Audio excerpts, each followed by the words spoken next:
This is my second example of how to solve simultaneous equations using the addition method, which some people call the elimination method. Here I have x plus y equals 5 and 2x minus y equals 7. What do you notice about this set of equations?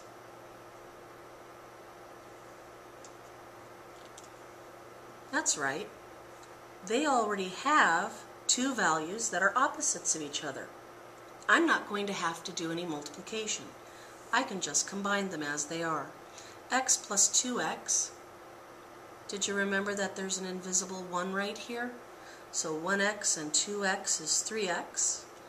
The positive y and the negative y cancel each other out. 5 plus 7 is 12. So now I'm going to divide both sides by 3, and x equals 4. So now what I have to do is decide, is it going to be easier to plug the 4 into the top equation or the bottom equation? I like the top equation for two reasons. First of all, there's no coefficients to distribute, whereas the second one has this 2. And the other reason I like it is it's a plus problem, whereas this one's a minus problem, and I sometimes forget my minus signs. So I'm going to recommend we take this value of 4 and we plug it in for x in the top equation. What that means is that the plus y equals 5 stays the same, but first let's plug in the 4 for the x so that we can solve it. To get rid of a positive 4, I subtract it from both sides, so y is equal to 1. The very last thing we're going to do is write our answer as a coordinate pair. 4, 1. Remember, it's always x and then y. Alphabetical order. Our two equations are 3x plus y equals 4 and 2x minus y equals 6. Do you notice anything awesome about this set of equations? That's right. The y values already cancel out. 3x plus 2x is 5x. 4 plus 6 is 10. Divide both sides by 5, and x is equal to 2. So now we have to decide, will it be easier to take this 2 and plug it into the top equation or the bottom equation?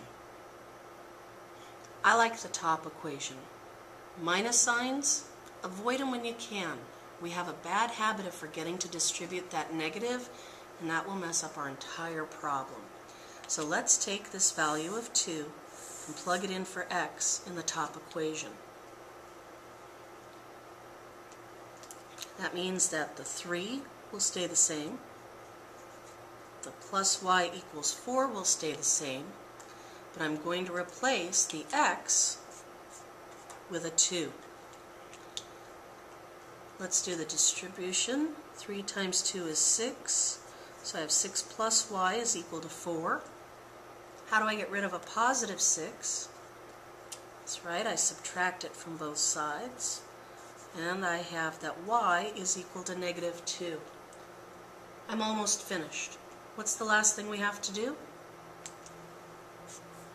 Report our answer as a coordinate pair, because this represents the point of intersection for two lines when they're graphed. 2, negative 2.